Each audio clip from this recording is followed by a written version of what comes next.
Hari ini kita akan membahas sebuah judul yang mungkin bikin darahmu langsung mendidih. Bongkar habis 13 tunjangan gila DPR yang bikin kamu istighfar. Kenapa gila? Karena setelah kamu nonton video ini sampai habis, kamu mungkin bakal mempertanyakan lagi, sebenarnya negara ini lagi ngurusin rakyat atau lagi ngurusin segelintir pejabatnya doang? Semuanya berawal dari sebuah dongeng pengantar tidur paling mahal yang pernah diceritakan kepada 270 juta rakyat Indonesia. Dongengnya berjudul, Gaji Pokok Anggota DPR Cuma 4,2 juta sebulan. Coba kamu resapi dulu angka itu pelan-pelan. 4,2 juta rupiah. Angka ini ditetapkan lewat peraturan pemerintah dari tahun 2000 dan secara ajaib tidak pernah berubah signifikan selama lebih dari 2 dekada. Di kota besar, uang segitu mungkin cuma cukup buat bayar sewa kosan sempit, yang kalau tetangga sebelah masak Indomie, kamu bisa ikutan cium wanginya. Kedengarannya sangat merakyat, bukan? Penuh pengabdian. Tapi, di balik angka yang sengaja dipajang di etalase depan itu, ada sebuah realita busuk yang disembunyikan rapat-rapat. Kenyataannya, total pendapatan yang mendarat mulus di rekening seorang anggota dewan yang terhormat bisa melampaui 100 hingga 120 juta rupiah setiap bulannya. Gaji pokok itu hanyalah puncak dari sebuah gunung es raksasa. Di bawahnya, ada jaringan tunjangan masif yang dibiayai sepenuhnya oleh uang dari kantongmu. Sekarang, mari kita pakai kalkulator kejujuran, biar makin panas. Kita ambil contoh UMP terendah di Pulau Jawa, yaitu di Jawa Tengah, yang besarnya cuma sekitar Rp2.200.000. Tahu nggak? Pendapatan mereka itu 46 kali lipat lebih besar. Artinya, sementara kamu yang gajinya UMR harus kerja banting tulang selama 46 bulan atau hampir 4 tahun, itu semua cuma buat menyamai penghasilan 1 bulan mereka. Kamu kerja 4 tahun, mereka dapat sebulan. Adil? Oh, itu belum seberapa. Mari kita bandingkan dengan pahlawan tanpa tanda jasa yang sesungguhnya, guru honorer. Di banyak daerah, ada guru yang upahnya cuma 100.000 sampai 350.000 per bulan. Pegang kepalamu biar nggak pusing. Total pendapatan satu anggota DPR dalam sebulan itu setara dengan gaji seorang guru honorer selama 300 bulan atau 25 tahun. Sementara seorang guru mengabdi seperempat abad untuk mencerdaskan anak bangsa, mereka mendapatkannya dalam 30 hari. Fakta ini bukan lagi sekadar statistik. Ini adalah sebuah dakwaan moral terhadap prioritas alokasi anggaran negara. Jadi, dari mana datangnya jurang pemisah antara citra dan realita ini? Jawabannya ada di belasan keran ajaib bernama tunjangan. Inilah yang akan kita bongkar habis-habisan hari ini. Ini bukan untuk membenci, tapi untuk membuka mata kita lebar-lebar. Siap? Mari kita mulai tur kita ke Taman Hiburan Tunjangan DPR RI yang tiket masuknya pakai uang pajakmu. Tunjangan nomor 1, uang jajan properti 50 juta rupiah sebulan. Kita mulai dari yang paling fenomenal, yang paling bikin istighfar dan mempertanyakan arti hidup. Setiap bulan, negara mentransfer uang tunai sebesar 50 juta rupiah ke rekening pribadi masing-masing dari 580 anggota dewan. Ini bukan buat DP rumah, ini uang tunai bulanan. Kebijakan ini menggantikan sistem lama di mana mereka disediakan rumah jabatan anggota di Jakarta. Jadi, alih-alih dikasih rumah, mereka dikasih duit buat cari rumah sendiri. Kedengarannya simpel kan? Tapi disitulah letak permainannya. Sekarang mari kita bedah anomali kebijakan dari tunjangan ini, karena ini lucu sekali. Alasan resminya, katanya rumah dinas yang lama sudah tidak layak huni dan rusak parah. Kedengarannya masuk akal kan? Tapi tunggu dulu, investigasi dari Indonesia Corruption Watch, ICW, menemukan fakta yang bikin kita ngelus dada. Antara tahun 2019 hingga 2024, ada anggaran sebesar 374 miliar rupiah untuk pemeliharaan dan perbaikan rumah-rumah itu. Logika macam apa ini? Rumahnya dirawat pakai anggaran ratusan miliar, tapi dibilang bobrok biar bisa dapat duit tunai 50 juta sebulan. Ini lebih aneh dari plot sinetron Azab. Anomali kedua adalah beban finansialnya yang bikin sakit kepala. Kebijakan ini bakal menyedot anggaran negara sebesar 1,74 triliun rupiah dalam 5 tahun. Angka nolnya banyak banget, bisa buat bangun 580 sekolah dasar baru. Anomali ketiga, dan ini yang paling berbahaya, adalah mekanisme pemberiannya.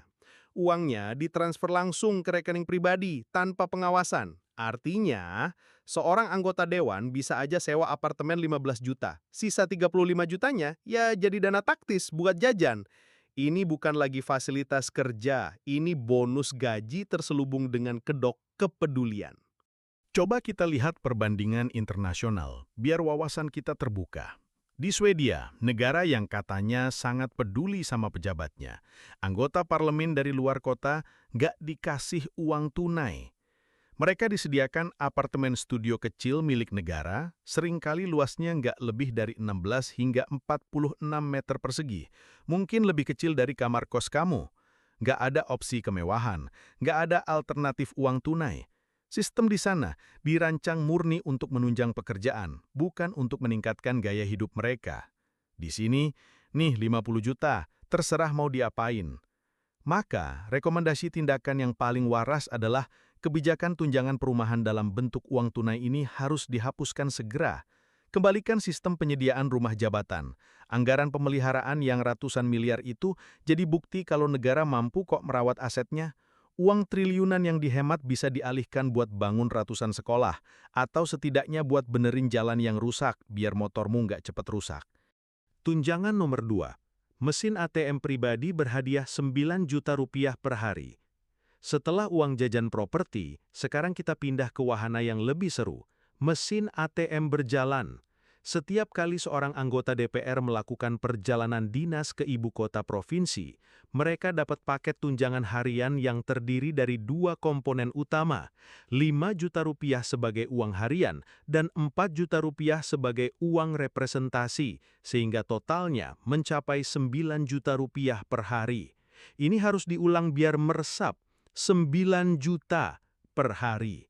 Dan perlu kamu tahu, angka ini belum termasuk biaya transportasi seperti tiket pesawat dan biaya akomodasi hotel yang semuanya sudah ditanggung secara terpisah oleh negara. Jadi 9 juta itu murni uang saku. Anomali kebijakan dari tunjangan ini sudah jelas dari nominalnya yang ajaib. Uang harian 5 juta per hari di kota Indonesia manapun, mau kamu pakai buat makan apa biar habis segitu? Makan sate sama gerobaknya? Uang harian mereka 1 hari itu hampir 2 kali lipat UMP bulanan DKI Jakarta dan lebih dari 4 kali lipat UMP bulanan Jawa Tengah. Ini bukan lagi perjalanan dinas, ini adalah insentif yang salah, di mana sistem lebih menghargai kegiatan di luar kantor daripada pekerjaan legislasi di dalam kantor. Karena nggak ada kewajiban lapor pengeluaran real, tunjangan ini berubah menjadi bonus tunai bebas pajak. Ini adalah mesin ATM berjalan yang disponsori oleh negara.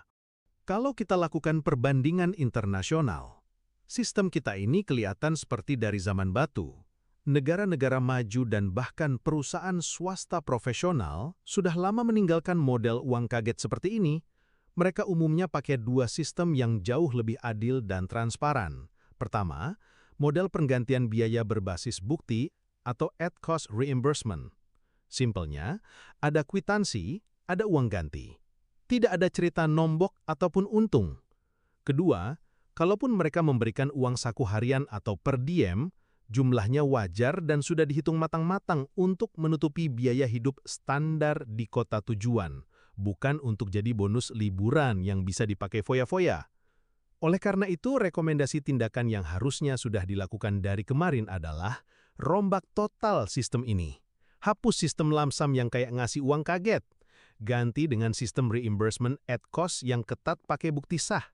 Buat biaya makan, tetapkan uang saku harian yang rasional, bukan angka dari negeri dongeng. Tunjangan nomor 3.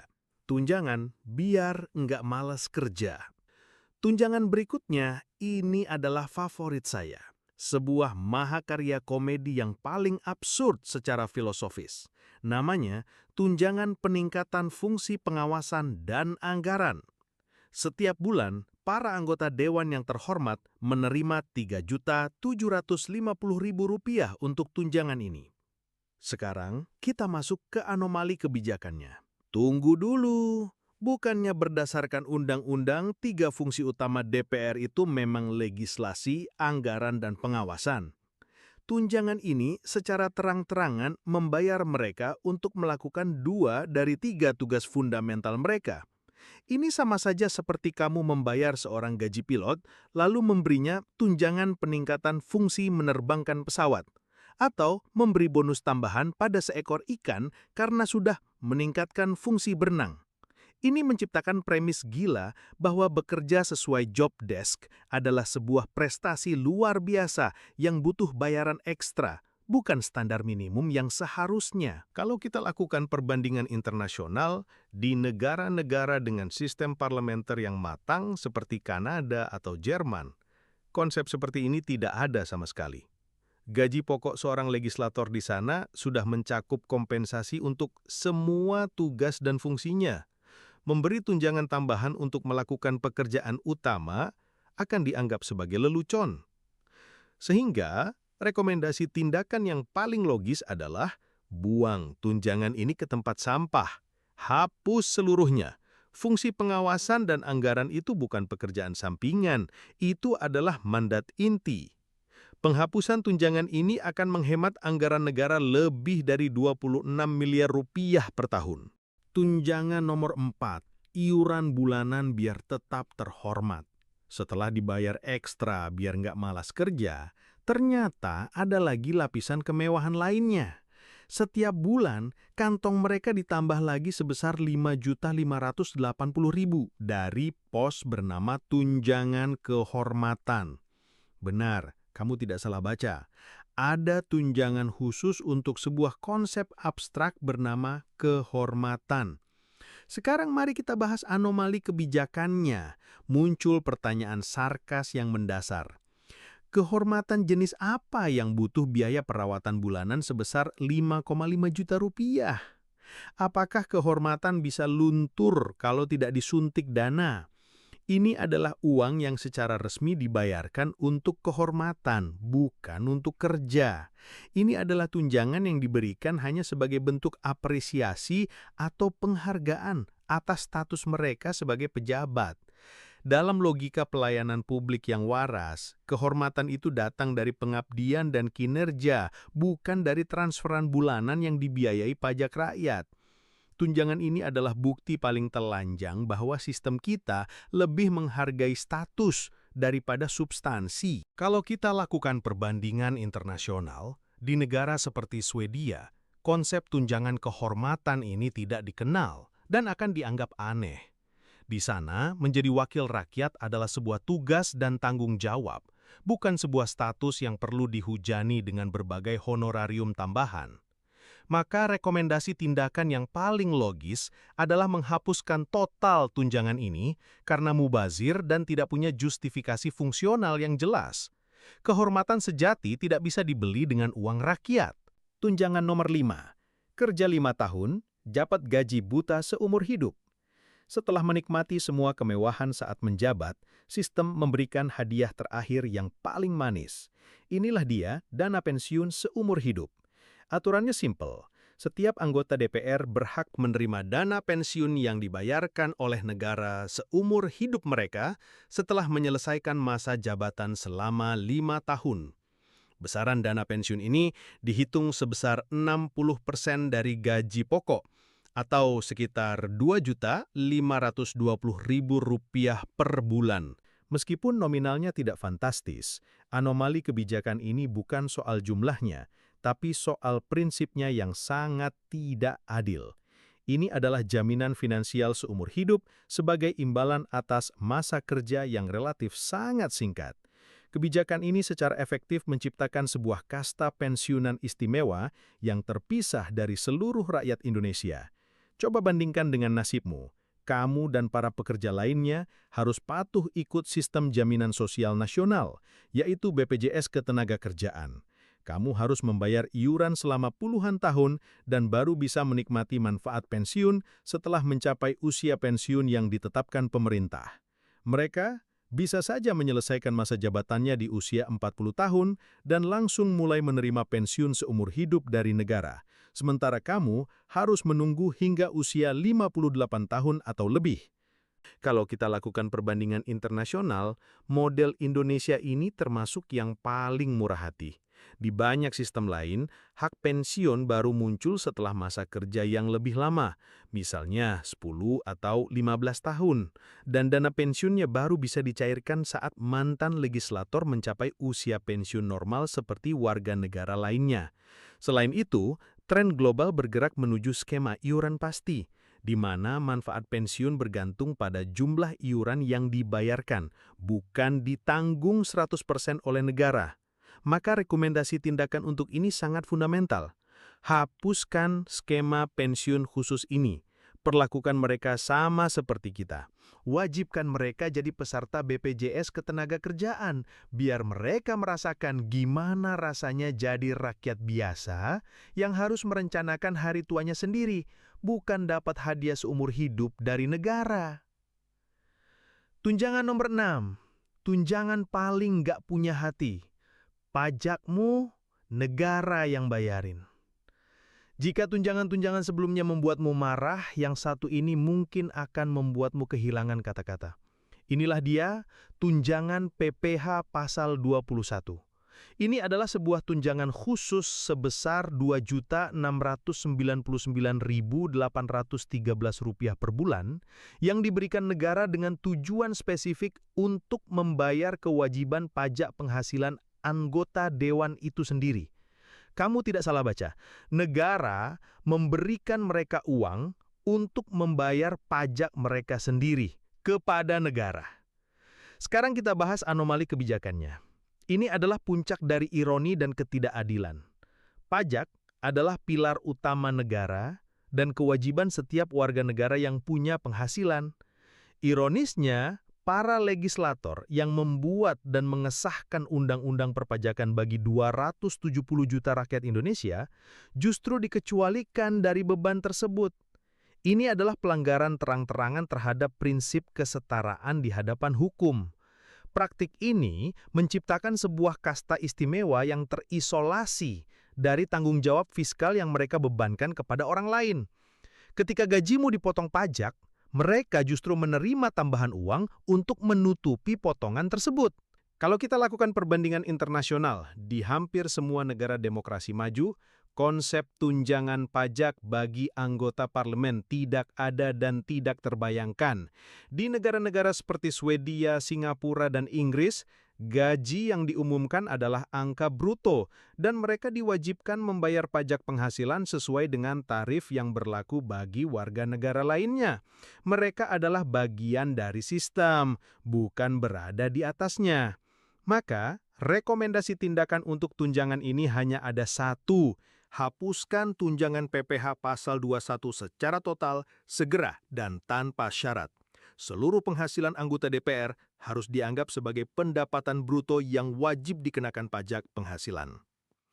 Tunjangan nomor 7, komunikasi gaib 15 juta rupiah, buat telepon siapa? Berikutnya adalah salah satu tunjangan dengan nama paling absurd dan nominal paling fantastis. Setiap bulan mereka menerima dana segar sebesar Rp15.554.000 dari pos tunjangan komunikasi intensif. Uang ini katanya diberikan untuk memfasilitasi komunikasi mereka dengan para konstituen di daerah pemilihan. Sekarang mari kita masuk ke anomali dan rekomendasinya. Kejanggalan pertama adalah sifatnya yang tumpang tindih. Ingat, mereka juga sudah menerima bantuan langganan listrik dan telepon sebesar Rp7.700.000 setiap bulan. Jadi muncul pertanyaan sederhana. Komunikasi intensif apa yang harganya 15 juta sebulan padahal tagihan teleponnya sudah dibayari negara? Kejanggalan kedua adalah tidak adanya mekanisme pertanggungjawaban publik. Tanpa adanya pedoman yang transparan dan kewajiban pelaporan, tunjangan ini secara de facto berfungsi sebagai tambahan gaji yang tidak kena pajak dan berisiko tinggi menjadi pendapatan pribadi murni. Rekomendasi tindakan yang waras adalah menghapuskan tunjangan ini dalam formatnya sekarang dan menggabungkannya menjadi satu alokasi dana yang disebut Dana Pelayanan Konstituen dan Komunikasi Publik. Dana ini harus memiliki 3 syarat utama. Jumlahnya harus drastis dikurangi, penggunaannya harus diatur oleh pedoman yang sangat ketat, dan setiap pengeluaran dari dana ini wajib dilaporkan secara publik dengan bukti yang sah. Tunjangan nomor 8 dan nomor 9. Bansos beras dan bensin untuk orang berdasi. Di antara tumpukan tunjangan jutaan, ada dua tunjangan yang secara simbolis paling menampar rasa keadilan kita. Pertama, ada tunjangan beras yang diberikan dalam bentuk uang tunai dengan perhitungan Rp30.090 per jiwa untuk maksimal 4 orang dalam satu keluarga. Di Indonesia, bantuan beras itu identik dengan program jaring aman sosial bagi kelompok masyarakat miskin. Memberikan tunjangan dengan nama yang sama kepada pejabat berpenghasilan ratusan juta rupiah per bulan adalah sebuah lelucon yang tidak lucu dan menunjukkan betapa terasingnya mereka dari realita rakyat. Kedua, ada tunjangan bensin yang dilaporkan bisa mencapai sekitar 7 juta rupiah per bulan. Saat kamu pusing memikirkan harga BBM, negara justru mensubsidi biaya bahan bakar untuk kendaraan pribadi para pejabat terkaya. Rekomendasi tindakan untuk keduanya hanya satu, hapuskan saat ini juga. Keduanya bersifat toksik secara simbolis dan sama sekali tidak diperlukan secara finansial bagi individu dengan tingkat pendapatan setinggi itu. Biaya transportasi resmi harus diklaim melalui sistem perjalanan dinas yang akuntabel. Tunjangan nomor 10 dan nomor 11, tunjangan subsidi buat orang kaya, mobil dan asisten. Selanjutnya adalah paket fasilitas yang logikanya jungkir balik. Pertama, ada fasilitas kredit mobil sebesar 70 juta rupiah per anggota untuk setiap periode jabatan, yang tujuannya untuk membantu mereka membeli kendaraan pribadi. Muncul pertanyaan sederhana, mengapa negara harus mensubsidi pembelian aset pribadi untuk salah satu kelompok masyarakat berpenghasilan tertinggi di negeri ini? Kedua, ada tunjangan asisten anggota sebesar Rp2.250.000 per bulan. Jumlah ini bahkan berada jauh di bawah upah minimum provinsi daerah ibu kota Jakarta. Mustahil untuk merekrut seorang asisten legislatif yang kompeten di ibu kota dengan upah serendah itu, sehingga memunculkan kekhawatiran dana ini hanya menjadi tambahan pendapatan pribadi atau dipakai untuk mempekerjakan kerabat.